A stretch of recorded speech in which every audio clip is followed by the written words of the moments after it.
Épisode 108, qui sera le prochain président des Français? Ou la prochaine présidente.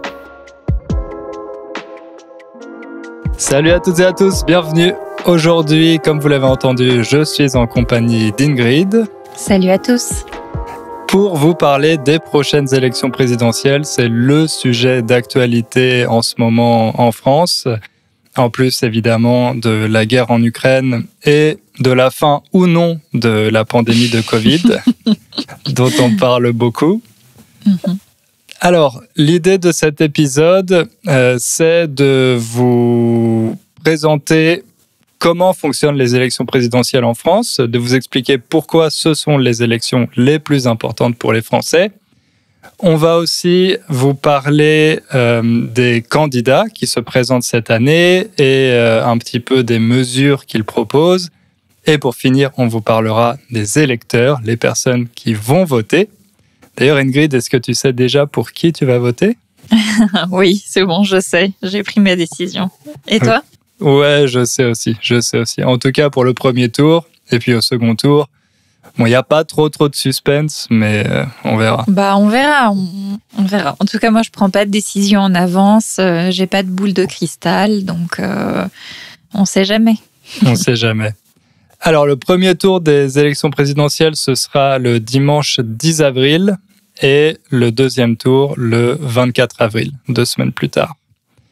Est-ce que j'ai bien fait le calcul? Oui, 2 semaines plus tard. C'est bien ça. Donc, comme je vous l'ai dit, c'est des élections un peu particulières à cause du contexte actuel de la guerre en Ukraine et du Covid. On va voir aussi comment ça influence la campagne présidentielle. Et sans plus attendre, je vous propose de commencer cet épisode.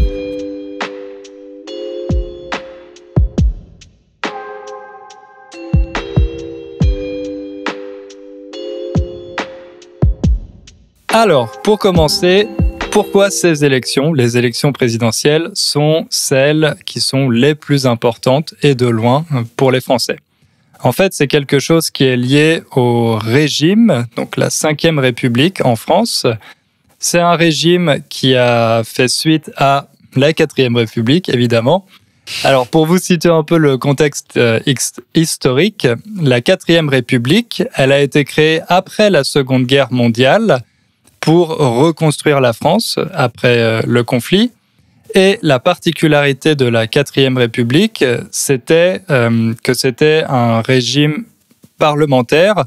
Autrement dit, c'est l'Assemblée nationale qui avait le plus de pouvoir.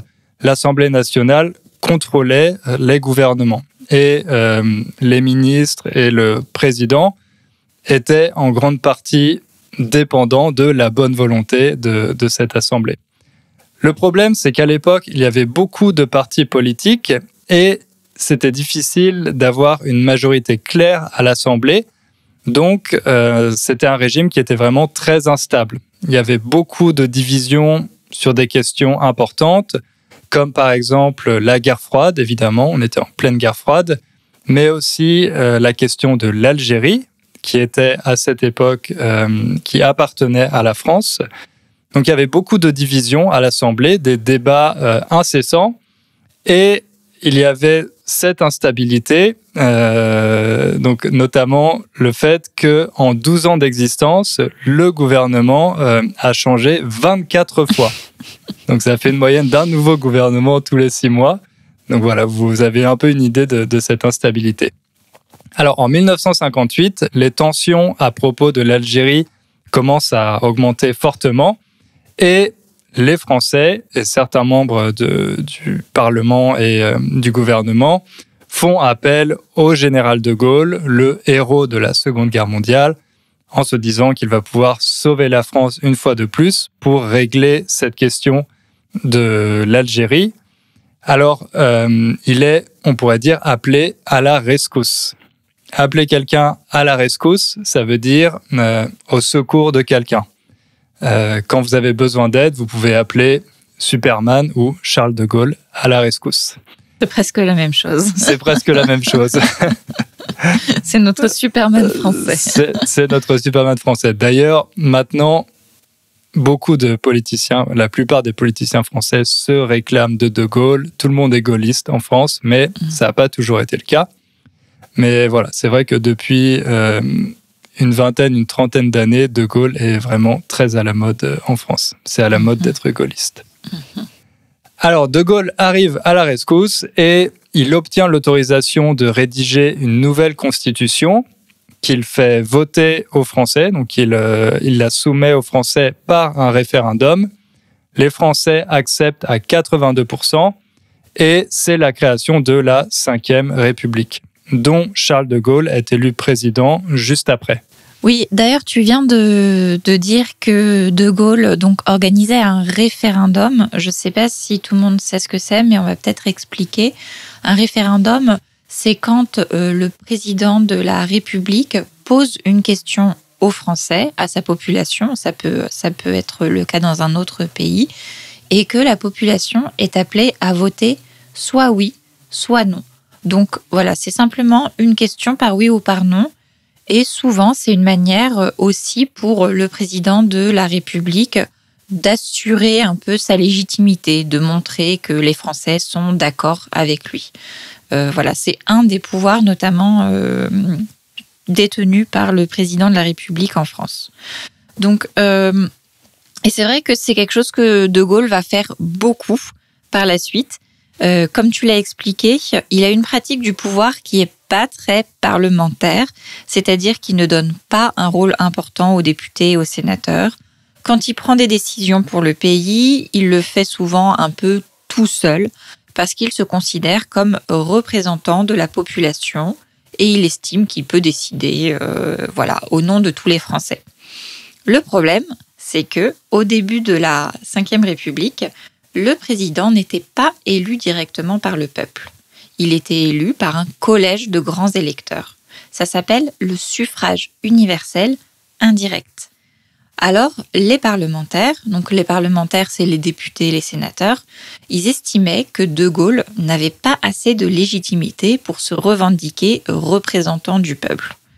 Ils voulaient que toutes les décisions soient prises avec le Parlement, c'est-à-dire avec l'Assemblée et le Sénat.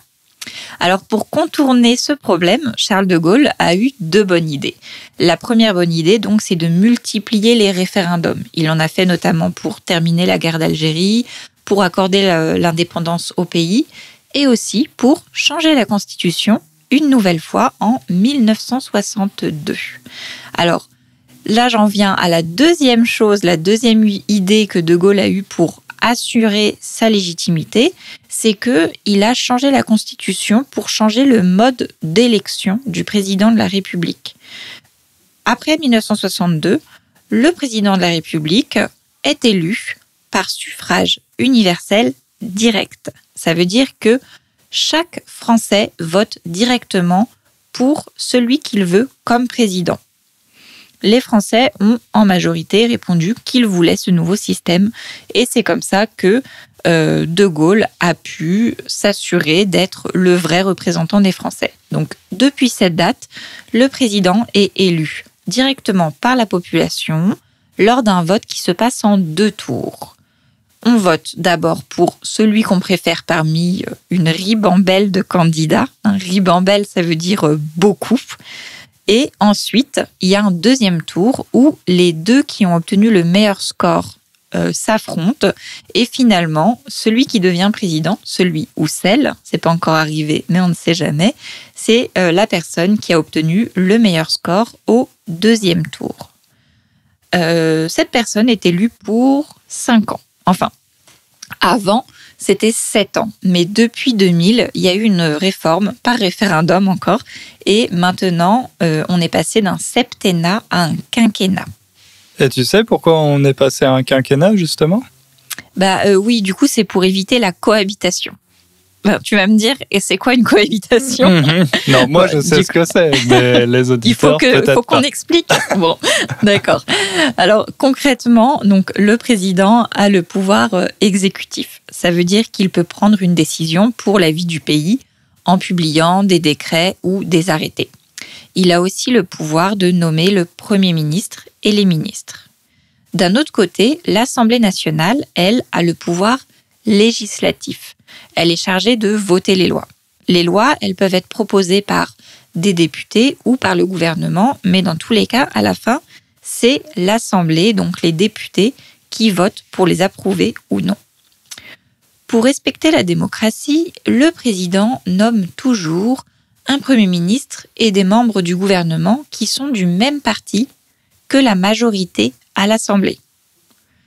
Mais avant, il y avait un décalage temporel entre les élections présidentielles qui avaient lieu tous les 7 ans et les élections législatives qui avaient lieu tous les 5 ans. Donc en fait, le président était d'abord élu et au bout de 2 ans, là, il y avait les élections législatives, c'est ça ? Ouais, c'est ça. Donc les élections législatives, juste je rappelle que elles servent à élire les députés. Et les députés, ils forment l'Assemblée nationale. D'ailleurs, les prochaines sont en juin 2022. Donc, avant, comme les députés et le président n'étaient pas élus en même temps, forcément, la majorité à l'Assemblée, parfois, n'était pas celle du président. Donc, le président était obligé de nommer un Premier ministre qui n'était pas de son camp. Et c'était assez bloquant, en fait, pour faire des réformes. Le président perdait presque tous ses pouvoirs et il ne pouvait pas mener son projet jusqu'au bout, etc. Donc, l'idée, en changeant, en passant du septennat au quinquennat, c'est de caler les élections présidentielles et les élections législatives en même temps, comme c'est le cas cette année. Comme ça, il y a plus de chances que l'Assemblée, en fait, soit d'accord avec tout ce que dit le président et le gouvernement. C'est un peu ce qui s'est passé ces 5 dernières années.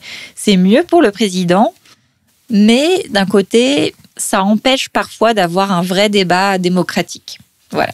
C'est vrai. Disons que c'est plus efficace. Donc, finalement, c'est plus en accord avec l'idée que De Gaulle se faisait de la Ve République. Le Parlement n'est pas là pour mettre des bâtons dans les roues au président. Mettre des bâtons dans les roues, c'est une expression pour dire créer des obstacles, créer des difficultés pour quelqu'un. Alors qu'avant, quand le président était élu pour 7 ans, il commençait son mandat et puis au bout de 2 ans, il y avait les élections législatives. Et si les Français n'étaient pas vraiment contents de ces 2 premières années, eh bien, ils pouvaient voter pour le parti de l'opposition à l'Assemblée. Et là, c'était plus difficile pour le président de gouverner comme il le voulait. Donc, ça a été le cas avec Mitterrand, qui a été obligé de nommer Chirac, il me semble, comme Premier ministre. Ouais, je pense que c'est ça. Et ensuite, Jacques Chirac, quand lui, il est devenu président de la République, il a été obligé de nommer Lionel Jospin.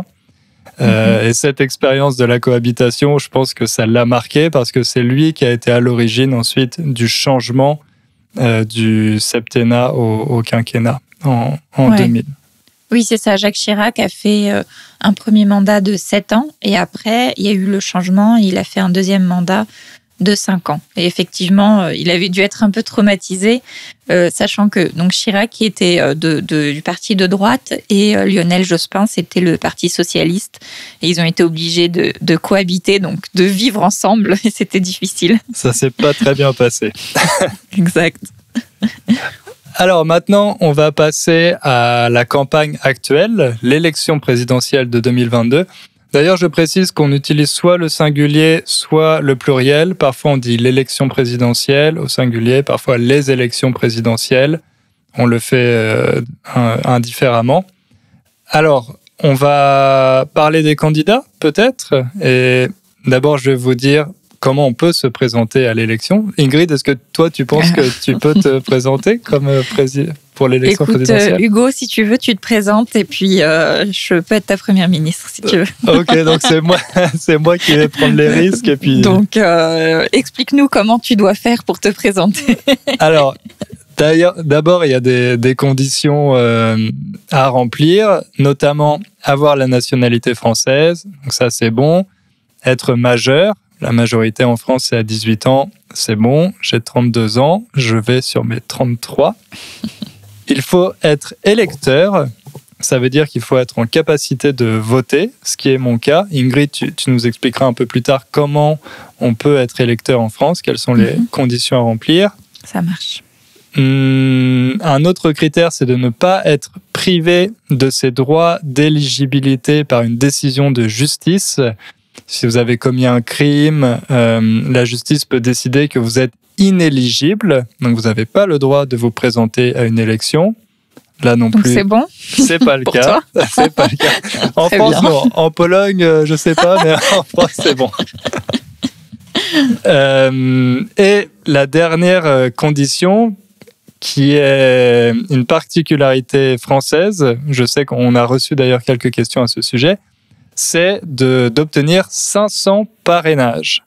Un parrainage, ça veut dire que si moi je me présente pour devenir président, ma candidature doit être soutenue, ou en tout cas doit être validée par 500 élus. Donc ça peut être des maires, par exemple, de différentes villes. Et d'ailleurs, il faut que ces élus proviennent d'au moins 30 départements différents.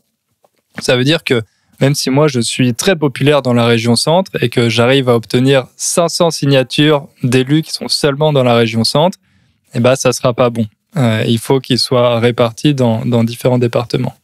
D'ailleurs, je ne sais même pas s'il y a suffisamment d'élus en région centre. C'est exactement ce que je pensais. Je me disais, mais il n'y a personne. Je sais pas combien on a d'élus. Oh, peut-être. Quand même. Je sais pas. Mais voilà, donc ça, c'est un système qui a été mis en place pour éviter que tout le monde puisse se présenter aux élections présidentielles, pour s'assurer que les candidats sont assez sérieux, qu'ils ont le soutien de différents élus, et que le candidat a une envergure nationale. Une envergure nationale, ça veut dire qu'il est connu dans tout le pays et pas seulement dans sa région. Mais en fait, c'est très difficile d'obtenir ces 500 signatures sans avoir le soutien, l'appui de son parti. Donc si vous ne faites pas partie d'un parti politique qui est établi et qui a un réseau d'élus important, c'est assez difficile d'obtenir ces signatures. Et on l'a vu pour l'élection cette année.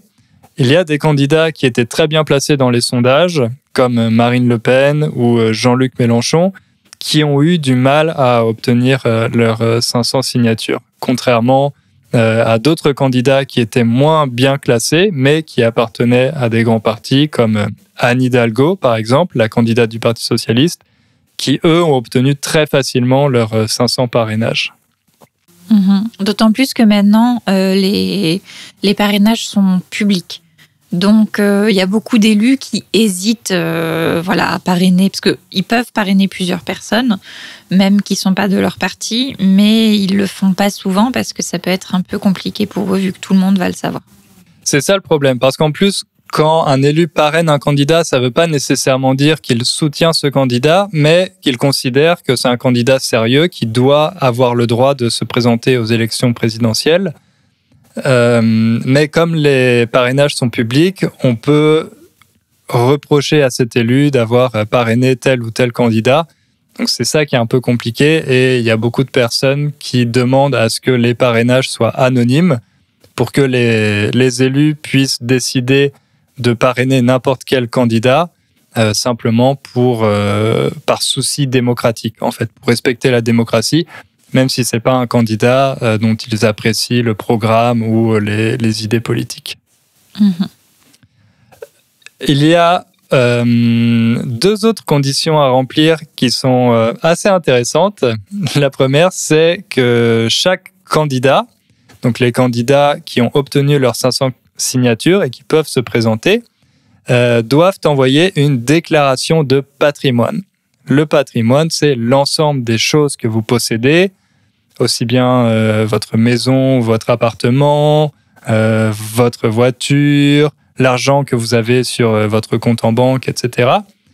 Donc en fait, dans un souci de transparence, les candidats sont obligés de dire exactement tout ce qu'ils possèdent, de faire la liste de leurs richesses.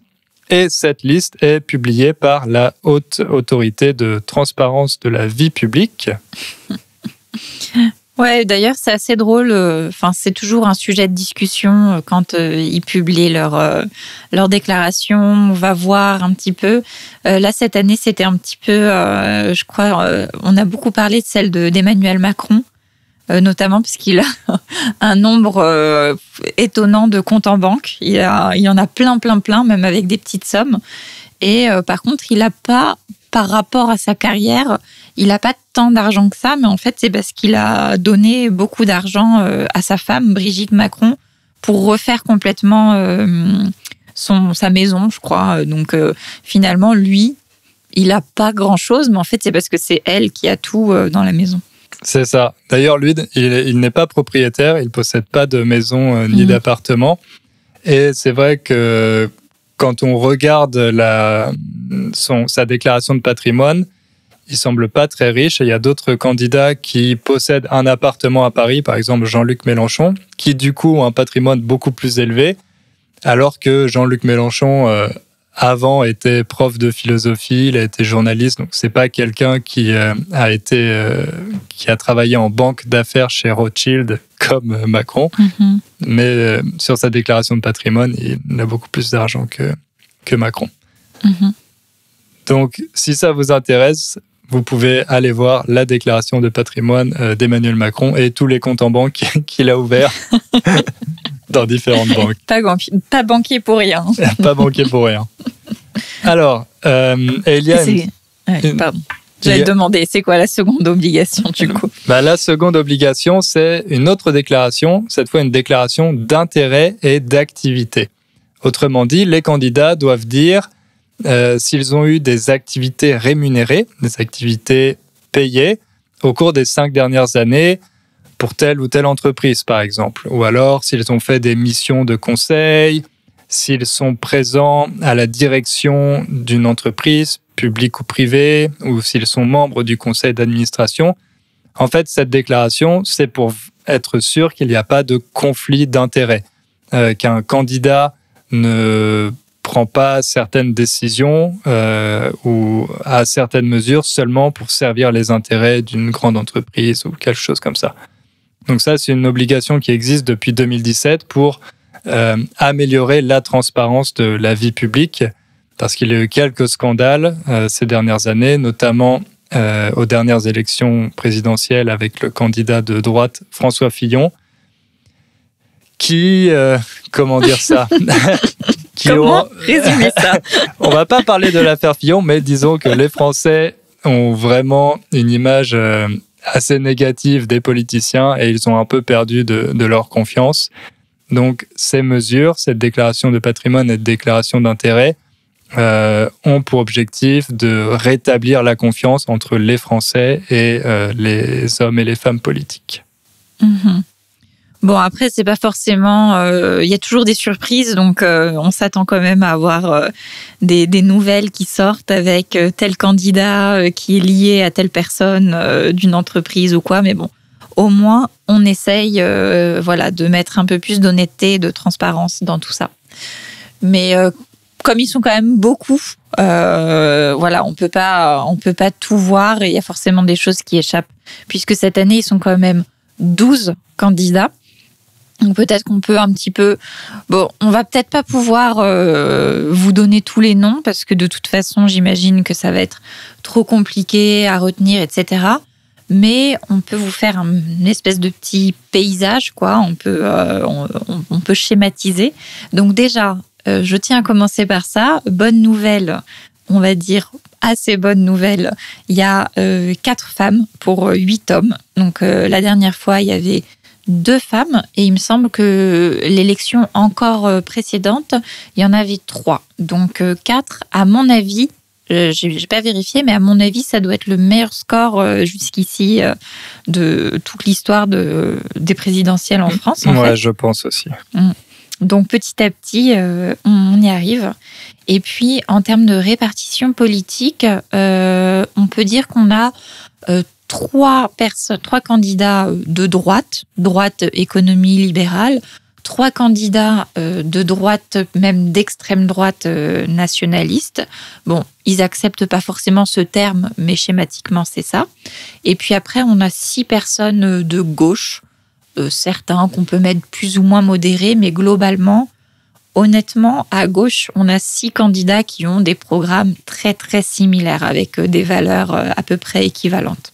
C'est vrai, avec certains qui sont un peu plus proches du centre et d'autres qui sont plus proches de l'extrême gauche. Voilà. D'ailleurs, on va parler peut-être de ces candidats de gauche, en tout cas des principaux. Ouais, du coup, en fait, donc pourquoi il y a 6 candidats à gauche? Parce qu'ils n'ont pas réussi à se mettre d'accord pour avoir ce qu'on pourrait appeler un front de gauche, une union, etc. Ça a beaucoup été reproché de la part des électeurs. Aussi, les journalistes ont beaucoup posé la question.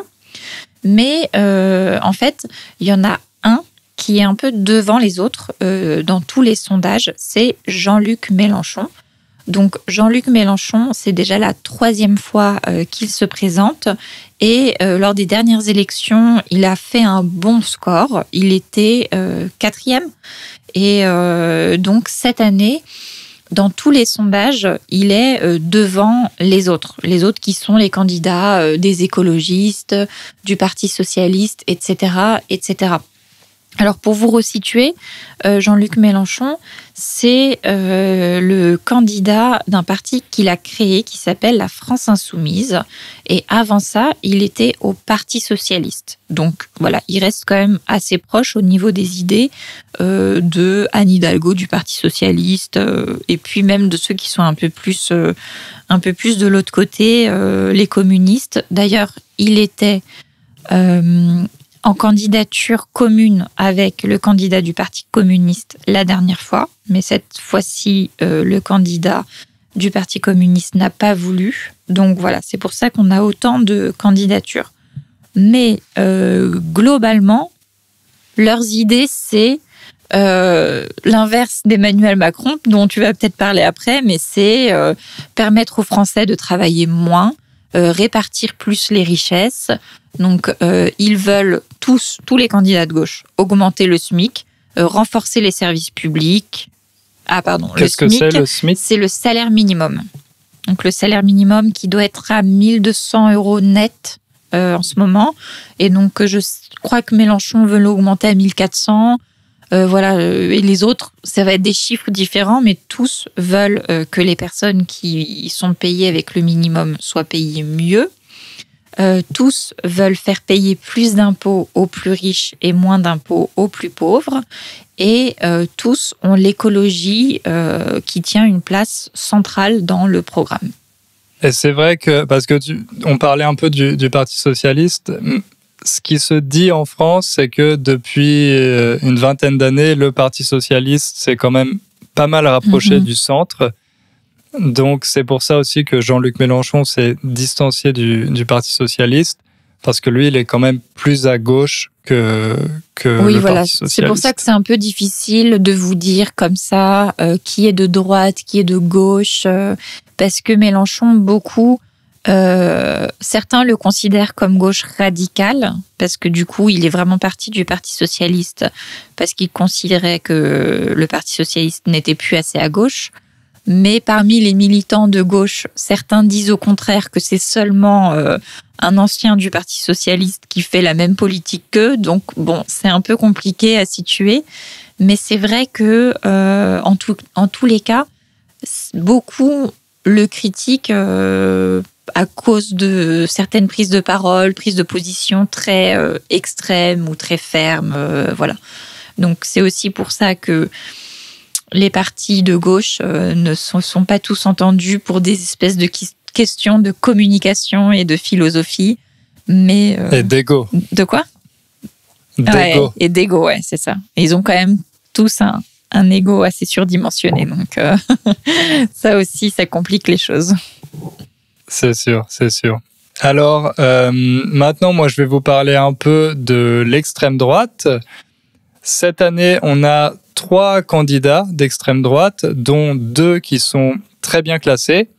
Le premier, peut-être, dont je vais vous parler, c'est celui qui a le plus surpris les Français, on pourrait dire, parce qu'il n'est pas politicien à la base. C'est un ancien journaliste. Il a été journaliste au Figaro. Il s'appelle Éric Zemmour. Alors, Éric Zemmour, il s'est fait connaître, pas vraiment en tant que journaliste, mais plutôt ensuite sur les plateaux télé. Il était chroniqueur, éditorialiste, polémiste aussi. Et en fait, il s'est fait connaître parce qu'il faisait régulièrement des déclarations assez polémiques, par exemple sur les musulmans et sur l'immigration. Donc ça, c'est deux sujets de prédilection. Mmh. Tu te souviens notamment, par exemple, de quand il avait pratiquement insulté Absatoussi en plateau? Tu peux nous raconter peut-être cette anecdote pour qu'ils comprennent le personnage? Ouais, ça c'est vraiment... c'était un fait médiatique qui a marqué l'opinion publique et qui a vraiment fait connaître Éric Zemmour.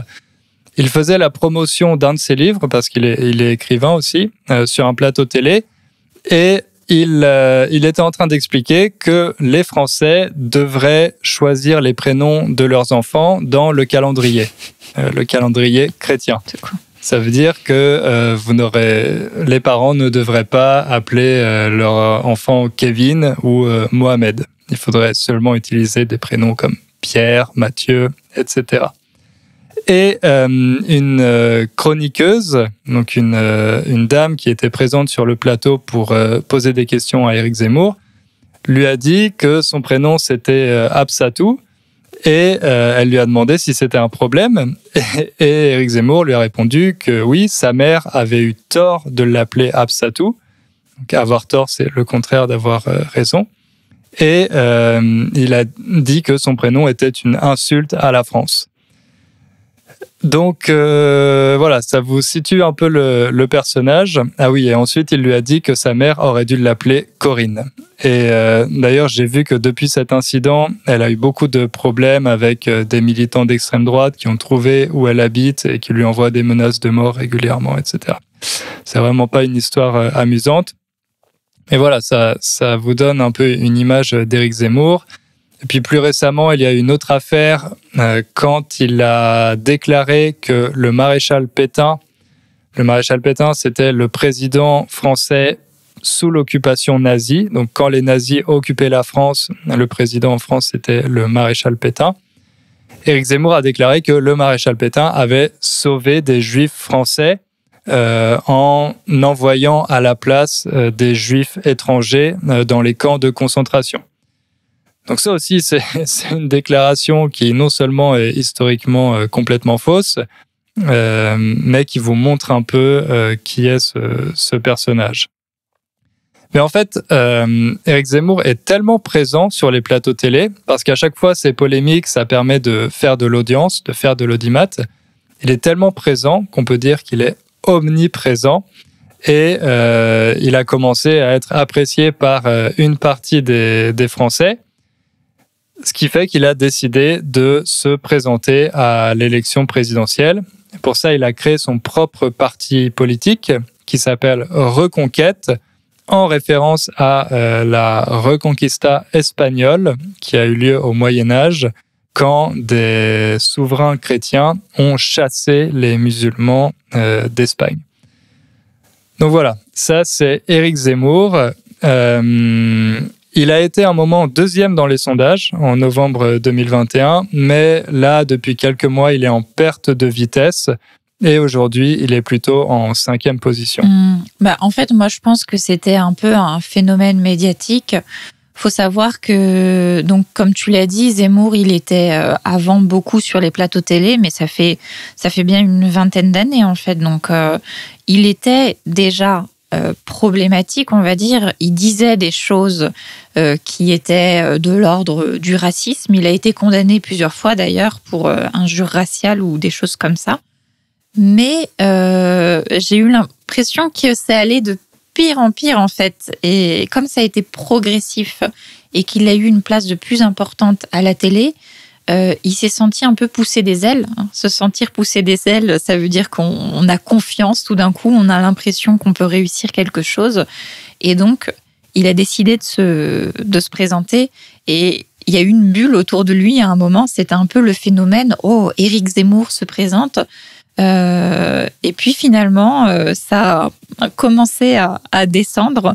Et donc là, il essaye de se rattraper tant qu'il peut en disant des choses de plus en plus problématiques, j'ai l'impression, parce que sa dernière sortie, c'est quand même Dans son programme, maintenant, il a mis un ministère de la remigration, non? C'est ça? Tu l'as vu? C'est ça. Donc ça, c'est vraiment son sujet de prédilection, l'immigration. En fait, pour lui, tous les problèmes en France viennent des étrangers et de l'immigration. Donc, il a proposé de créer un ministère de la remigration qui aura pour but de renvoyer chaque année 100 000 étrangers dans leur pays. Alors, il n'a pas dit exactement comment ces étrangers seront sélectionnés, mais il a dit que ce seraient les criminels, les délinquants, tous les étrangers dont la France ne veut plus. Et ça, c'est vraiment la stratégie Zemmour, c'est de faire les déclarations les plus choquantes possibles pour faire du buzz. Ça a très bien marché pour lui, pour faire la promotion de ses livres. Il a compris que plus il faisait ce genre de déclarations, plus on parlait de lui et plus il devenait populaire. Donc maintenant, il est dans la surenchère, il surenchérit, il essaye de faire les déclarations les plus choquantes possibles. Je ne sais même pas s'il a vraiment envie d'être élu, mais en tout cas, il a permis de faire que Marine Le Pen a l'air presque un peu douce à côté de lui. Donc, c'est ça. D'ailleurs, donc, on va parler de Marine Le Pen, l'autre candidate d'extrême droite qui, elle, est deuxième des sondages, qui a de grandes chances d'être au deuxième tour. Elle a déjà été au deuxième tour des précédentes élections présidentielles face à Emmanuel Macron. Elle est présidente du Rassemblement national, qui avant s'appelait le Front national. C'était un parti créé par son papa, Jean-Marie Le Pen. Et effectivement, à côté de Zemmour, maintenant, on a presque l'impression que Marine Le Pen est modérée. Le problème pour elle, c'est qu'elle a perdu des électeurs au profit de Zemmour, alors qu'avant qu'Éric Zemmour décide de se présenter, elle était vraiment au coude à coude dans les sondages avec Emmanuel Macron. Être au coude à coude, le coude, c'est cette articulation du bras. C'est quand vous faites une course et que vous êtes au même niveau que vos adversaires, que vous êtes vraiment juste à côté. Par exemple, c'est quelque chose qu'on peut voir dans les courses cyclistes, les courses de vélo, les coureurs qui font un sprint et qui sont vraiment au coude à coude, qui sont côte à côte pour essayer de franchir la ligne d'arrivée en premier. Donc Marine Le Pen était au coude à coude, elle était très haut placée dans les sondages, mais quand Éric Zemmour a annoncé qu'il allait se présenter, elle a perdu ses électeurs les plus radicaux au profit d'Éric Zemmour. Elle a même perdu sa propre nièce, donc la nièce de Marine Le Pen, Marion Maréchal, qui faisait partie de son parti politique, le Rassemblement national, mais qui a décidé de l'abandonner. Elle a quitté sa tante pour rejoindre Éric Zemmour.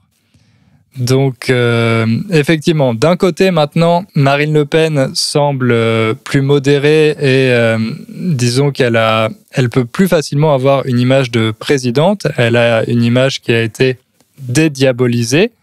Mais de l'autre côté, ça veut dire que ses électeurs les plus radicaux préfère maintenant voter pour Éric Zemmour. Donc, elle est dans une position un peu compliquée. Oui, parce que du coup, je disais qu'à gauche, il y a 6 candidats qui ont presque le même programme, mais du coup, à l'extrême droite, on en a 2, 3, parce qu'il y en a un tout petit qu'on ne va pas citer.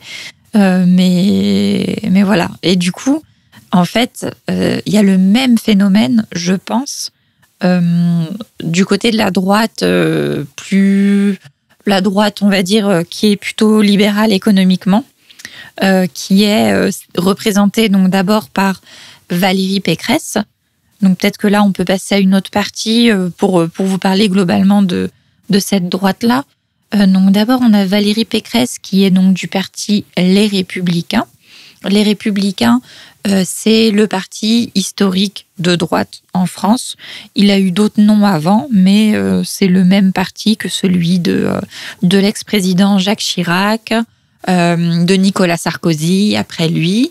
Et donc la candidate a été désignée par une primaire. Une primaire, vous savez, c'est quand plusieurs personnes du même parti s'affrontent pour savoir lequel va représenter le parti aux élections, et elle a gagné. Depuis, elle a un peu de mal à faire décoller sa candidature et sa candidature a encore plus de mal à décoller depuis que Emmanuel Macron a déclaré la sienne. Parce que Emmanuel Macron, il faut savoir que tout le monde s'attendait à ce qu'il se présente, on le savait, c'était couru d'avance. Quand quelque chose est couru d'avance, ça veut dire que c'était prévisible. Mais jusqu'au dernier moment, pratiquement jusqu'au moment en fait de déposer les signatures, les parrainages, Emmanuel Macron n'avait pas encore déclaré officiellement qu'il était candidat. Donc il n'avait pas proposé de programme.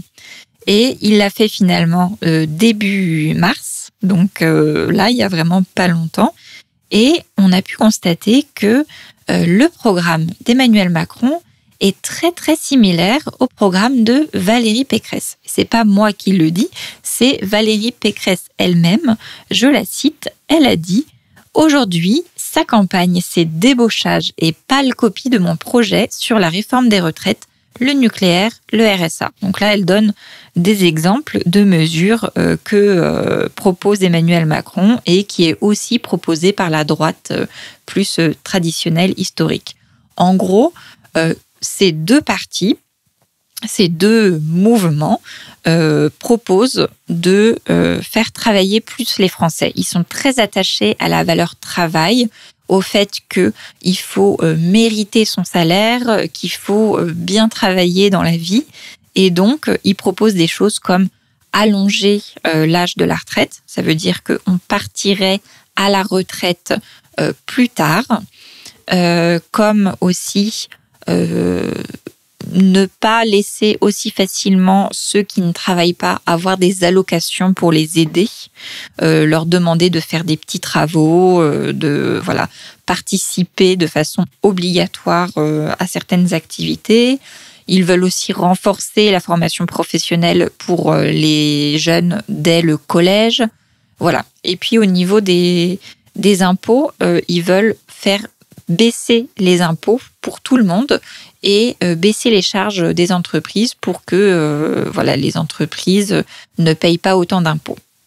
Je ne sais pas si c'est bien résumé. Je pense que si, effectivement. Et c'est intéressant ce que tu disais sur Macron parce qu'à l'origine, il a fait son entrée en politique via le Parti socialiste. Et ensuite, il s'est déplacé vers le centre en créant son propre parti, La République en marche. Et son slogan, c'était de dire qu'il était ni de droite ni de gauche. Mais ensuite, pendant son mandat, il a eu tendance à aller de plus en plus vers la droite. Ce qui fait qu'il a déçu une grande partie de ses électeurs de gauche et qu'au contraire, maintenant, il est de plus en plus soutenu par les électeurs de droite. Donc on peut imaginer qu'une partie des électeurs potentiels de Valérie Pécresse vont plutôt voter pour Emmanuel Macron. Oui, c'est sûr. Surtout que ce que je disais au début quand je parlais des candidats, pour tous, c'est un peu difficile de dire est-ce qu'ils sont de droite, de gauche, d'extrême droite, d'extrême gauche. Et pour Emmanuel Macron, c'est vrai que si on l'écoute, il n'est ni de droite ni de gauche. Mais donc déjà, j'ai vu il n'y a pas longtemps que selon les sondages, ça y est, les Français commencent à penser en grande majorité qu'il est plutôt de droite. Et puis, si on regarde ses gouvernements, en fait, les personnes avec qui il s'est allié, ces deux premiers ministres étaient des personnes du parti Les Républicains, donc le parti de Valérie Pécresse. Sa majorité à l'Assemblée, ses lois, ses projets ont quand même été beaucoup plus soutenus par la droite que par la gauche, voire pas du tout soutenus par la gauche.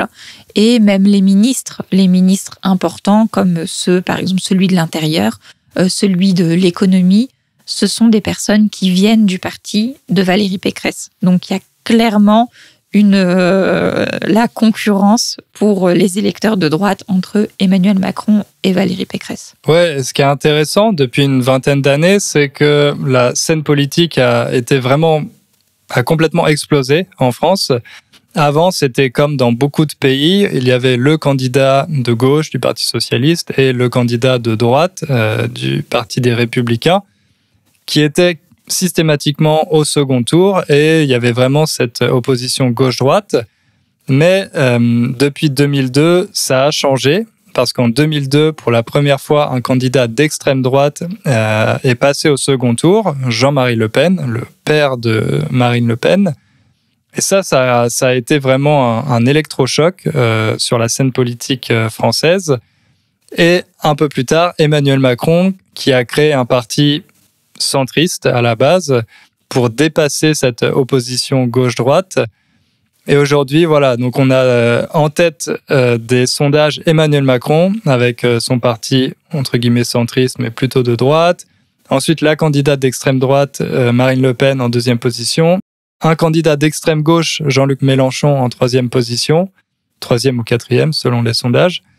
Donc voilà, la scène politique a complètement changé au cours des 20 dernières années et c'est peut-être un peu plus difficile pour les Français de s'y retrouver. Ouais, mais c'est vrai que tu disais là tout à l'heure Macron en tête des sondages et je pense que c'est quand même au-delà de tout ce qu'on vient de dire et des programmes et des idées. Bon, on a quand même une campagne qui est aussi basée plutôt sur les personnalités. Et là, Macron gagne quand même pour l'instant la bataille, non ? C'est vrai, parce que déjà, il a son statut de président sortant. Il a été président pendant 5 ans, donc il a vraiment cette stature, on peut dire, de président.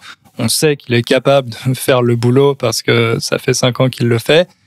Et il a beaucoup bénéficié, entre guillemets, de la guerre en Ukraine, parce que ça a renforcé encore cette image de président avec ce qu'on appelle l'effet drapeau. Donc quand il y a un problème sur la scène internationale et que la France s'impose, ça redonne les Français, ça leur redonne confiance en eux, ça leur donne une bonne image de leur pays. Et là, Emmanuel Macron a beaucoup joué sur ça en appelant presque quotidiennement Vladimir Poutine pour essayer de négocier une sortie de crise. Donc ça lui donne vraiment cette stature de président qui a du pouvoir et qui a de l'importance.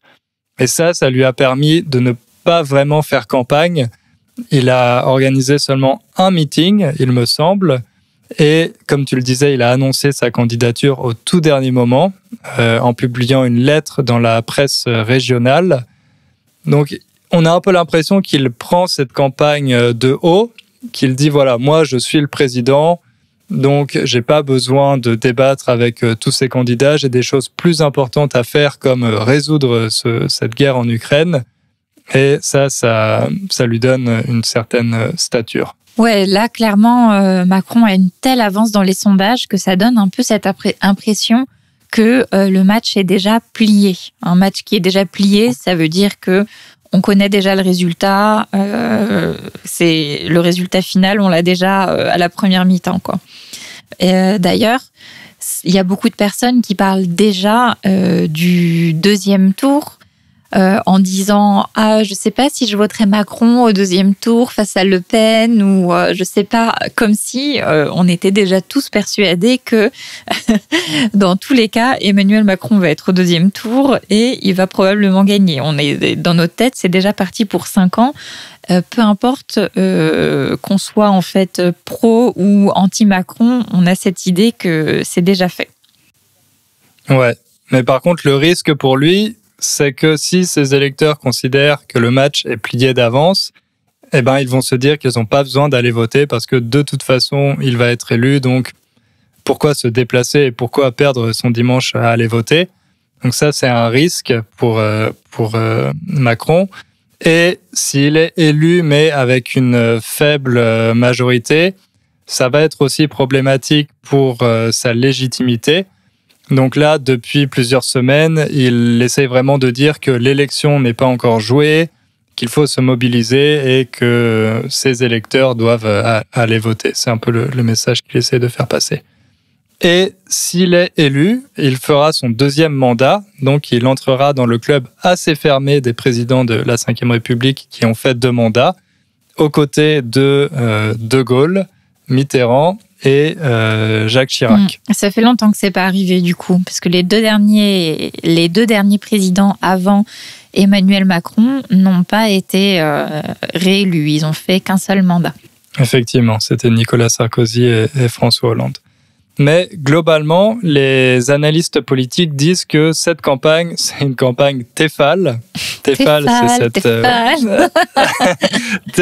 Tefal, si vous connaissez pas, c'est une marque d'ustensiles de cuisine qui font des poêles, par exemple. Et leur grande qualité, c'est qu'elles n'accrochent pas. Donc, quand vous faites cuire quelque chose dans une poêle, normalement, vous devez ajouter de l'huile ou du beurre pour éviter que les aliments accrochent au fond de la poêle. Bien, Tefal a mis au point une technologie pour qu'on puisse faire cuire ces aliments sans utiliser de beurre ou d'huile. Bon, ça marche pas toujours très bien. Mais pourquoi les analystes appellent cette campagne la campagne Tefal ? Eh bien, parce qu'elle n'accroche pas. Elle n'attire pas vraiment l'attention des Français.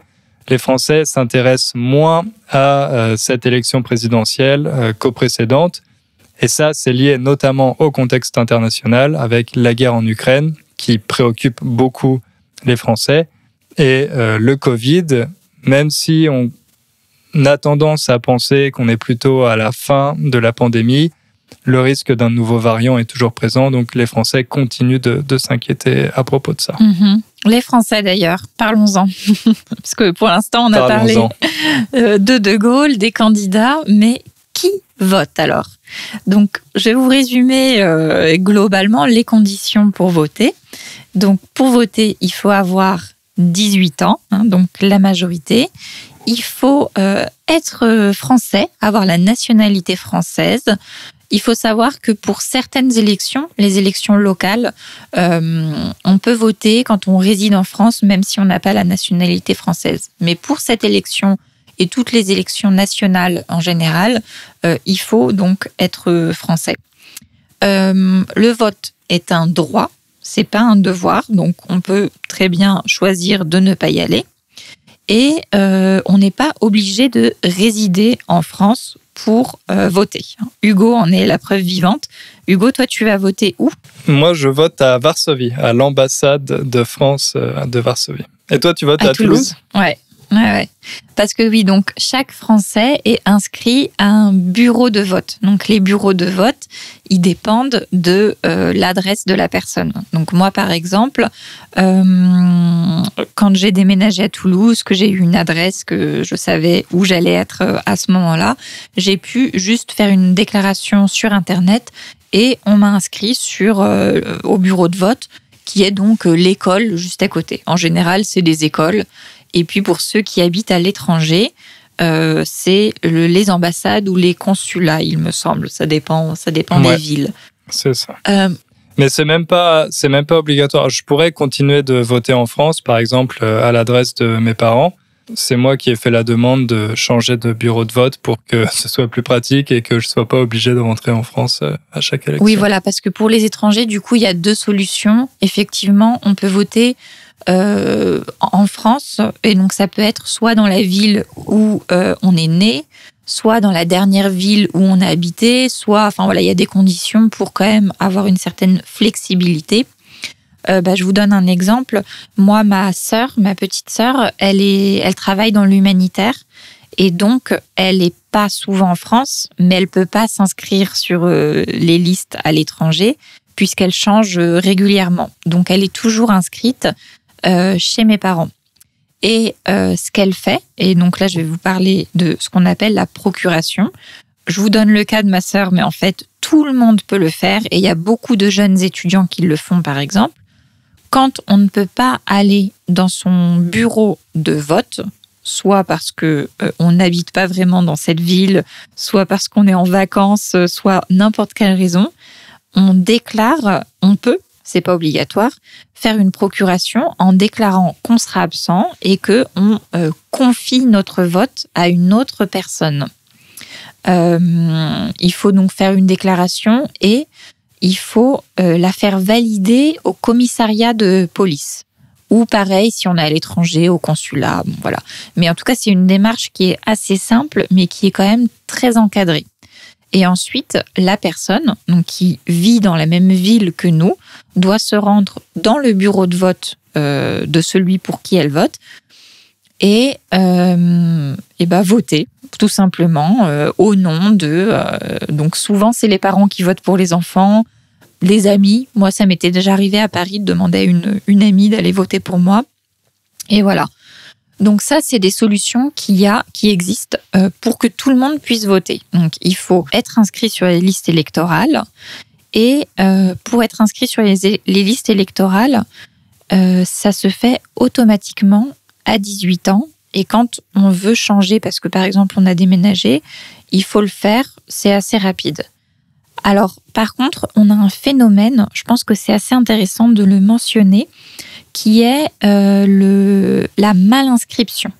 La malinscription, ça peut être... Alors, c'est des personnes qui sont pas bien inscrites sur les listes électorales et qui le savent pas, qui sont inscrites mais qui le savent pas, ou qui ont été inscrites dans une ville où elles habitent plus et donc elles peuvent plus y aller. Et en fait, il y a beaucoup de phénomènes comme ça qui rendent les choses un peu compliquées. On peut être radié des listes. Par exemple, si on répond pas à certains courriers, on peut considérer au bout d'un moment qu'on n'habite plus là où on était inscrit et du coup on décide de nous radier. Moi, ça m'est arrivé quand j'ai déménagé de Paris. Pendant un moment, j'étais inscrite nulle part. Et puis, voilà, après, je sais que certaines personnes ne savent pas qu'elles peuvent aller voter parce qu'elles n'ont pas reçu de carte électorale, qui est un espèce de petit papier qu'on doit apporter, qu'on peut apporter, mais en fait, ce qui n'est pas du tout obligatoire. Donc, si vous avez des Français autour de vous, n'hésitez pas à leur dire qu'ils n'ont pas du tout besoin de ce papier pour aller voter. Donc voilà, je pense que j'ai fait le tour. Donc, avoir 18 ans, être français, être inscrit sur les listes, c'est fait automatiquement, mais parfois, il faut faire la démarche de changer. Faire une procuration si on ne peut pas y aller le jour même dans son bureau de vote. Et c'est tout. Alors, certains candidats proposent des modifications. Par exemple, certains candidats veulent que les jeunes puissent voter à partir de 16 ans ou que les étrangers puissent voter. Et il me semble que certains aussi veulent rendre le vote obligatoire. Voilà. Ouais, ça c'est vrai que c'est un gros débat qui existe en France. Est-ce qu'il faut forcer les Français à voter en leur donnant une amende, par exemple, s'ils ne vont pas voter? Et à ce moment-là, le vote deviendrait réellement un devoir et pas seulement un droit. Donc, ça changerait un peu la dynamique, peut-être. Ouais, parce que pour l'instant, c'est pas vraiment ça, quoi. Les Français vont pas beaucoup voter. De manière générale, il y a beaucoup quelque chose qu'on appelle l'abstention. Bon, c'est vrai qu'aux élections présidentielles, il n'y a pas beaucoup d'abstention. Attention, pour ceux chez qui le vote est obligatoire, ça va peut-être vous surprendre. Mais la dernière fois, au deuxième tour, il y a eu 25% d'abstention. Et ça, c'est pas beaucoup. Effectivement, ouais. Pour des élections en France, 25% d'abstention, c'est plutôt un bon résultat. Et sachant que ça ne prend pas en compte, il me semble, le vote blanc et le vote nul. Donc le vote blanc, c'est quand quelqu'un va voter, mais au lieu de mettre le bulletin d'un candidat dans une petite enveloppe et de la mettre dans la boîte, il met l'enveloppe vide ou simplement avec un morceau de papier blanc pour montrer qu'aucun candidat ne correspond à ses idées et qu'il n'a personne pour qui voter, qu'il n'est pas satisfait de l'offre électorale. Donc voilà, 25%, c'est seulement le taux d'abstention et ça ne prend pas en compte le vote blanc qui peut être aussi assez important. Je crois qu'il était de 8% à ce deuxième tour de la dernière élection présidentielle, plus les votes nuls, donc les personnes qui ont écrit quelque chose sur le papier ou qui ont déchiré le papier, etc. Donc le vote n'est pas pris en compte. Qui ont écrit le nom d'une autre personne. Qui ont écrit le nom du... Exactement, Hugo Coton, président. Et ben, si vous votez ça, c'est un vote nul. C'est un vote qui n'est pas pris en compte. Donc si on ajoute l'abstention, plus les votes nuls, plus les votes blancs, on était au deuxième tour de l'élection présidentielle à plus de 35%, voire 40%. Donc ça ça met en cause la légitimité d'Emmanuel Macron qui a été élu et du candidat qui est élu. Si on est élu avec une abstention aussi forte, est-ce qu'on est vraiment légitime pour être le président de tous les Français? Donc ça, c'était la question de l'abstention. Pour finir, on va dire peut-être un mot aussi sur la 6e République. C'est vrai que l'épisode est assez long, on est désolé, on avait beaucoup trop de choses à dire comme d'habitude, mais encore un peu de courage, on y est presque. Alors, la 6e République, qu'est-ce que c'est? Depuis quelques années, de plus en plus de politiciens appellent à créer une 6e République pour succéder à la 5e République, parce qu'ils disent que la 5e République n'est plus adaptée à la réalité des Français, qu'elle a été créée par et pour le général de Gaulle, mais qu'aujourd'hui, on doit modifier radicalement la Constitution, on doit écrire une nouvelle Constitution qui correspond mieux à la réalité des Français. Par exemple, une des critiques, c'est que la 5e République donne trop de pouvoir au président. Parfois, on appelle ça une monarchie républicaine, pour dire que le président a tellement de pouvoir qu'il est plus proche d'un monarque que d'un président. Et ça a été amplifié encore avec Emmanuel Macron, qui avait une pratique très verticale du pouvoir. Il avait vraiment tendance à prendre les décisions tout seul, sans demander l'avis de qui que ce soit. Et d'ailleurs, on l'a surnommé Jupiter, pour montrer qu'il avait vraiment cette image de Dieu tout-puissant qui gouvernait seul son royaume. Donc ceux qui veulent créer une 6e République veulent limiter les pouvoirs du président et au contraire augmenter ceux du Parlement, avec le risque, encore une fois, de revenir à la 4e République et à cette instabilité. Et ils veulent aussi que le vote blanc soit pris en compte.